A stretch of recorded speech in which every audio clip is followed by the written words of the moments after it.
Cu mulți ani în urmă, trăia pe această vale un țăran pe nume Țilea Leon. Acesta locuia împreună cu soția lui Ioana și cele 3 fete, Măriuca, Tecla și Felicia, într-o căsuță modestă construită cu aproximativ 100 de ani. Aceștia își trăia viața de gospodar, ocupându-se cu agricultura și creșterea animalelor.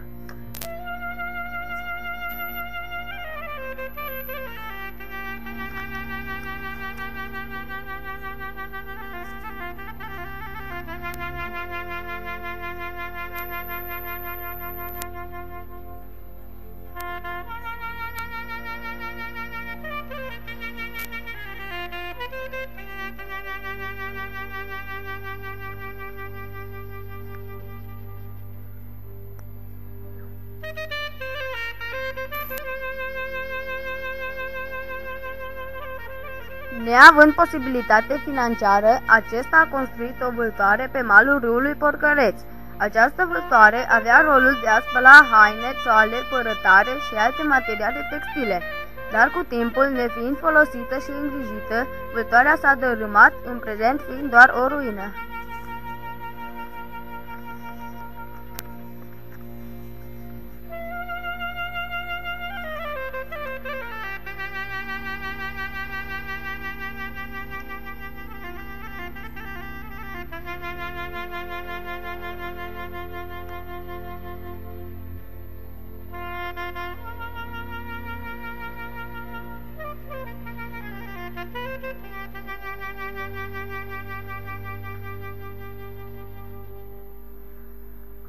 În acea vreme, nefiind curent electric, copiii erau nevoiți să scrie și să învețe la lumina lămpii.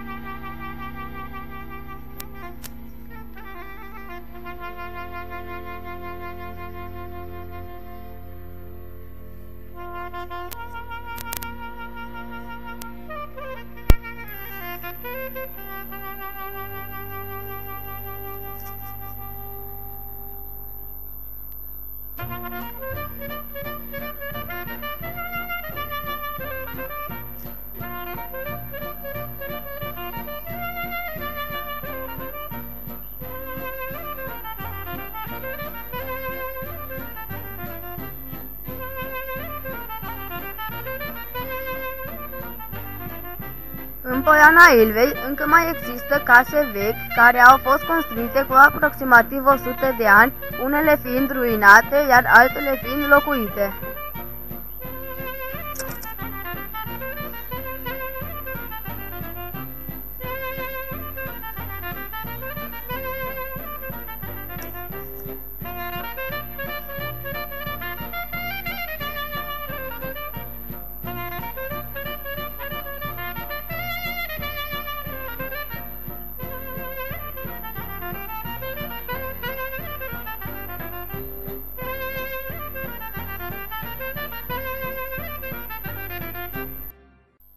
Mătușă, cum era satul în trecut? Satul Poiana a fost numit Sfânt Iosif, de la împăratul care a poposit în casa lui Domidie din Costă, în Valea Guzului. De mult căsile erau rare, erau pe dealuri numai așezate, iar pe șes erau numai zăvoie și răciți. Era pustâi șesul. Unde era școala? Cum se învăța? Pe ce se scria? Școala era într-o casă a unui țăran mai înstărit și învăța preotul satului să scrie numai pe tabliță cu condei. Era tablița pe o parte cu pătrățele și pe o parte cu linii de piatră și condeiul tot așa un fel de piatră care scrie să vede. Iar lumină nu era, era o paici și lampă și așa să scrie. După ce terminau copiii de scris, cu ce se ocupau? Mereu cu vașile, cosău, torșeu fetele, lucrau la cânepă, mereu la holde să șerau, fara la fân, dar era așezători pe vremea aceea Șezăturile erau, se țineau seara după ce terminai lucru și se strângeau fișori și fete. Ce obiceiuri erau în trecut? Pe șezături, nunți, jocuri, se juca la o șură, la baba Titeana. Acolo erau fișori, lotri și care erau mai înstăriți, jucau în față, care erau mai mici, mai așa, jucau în spatele șurii acolo.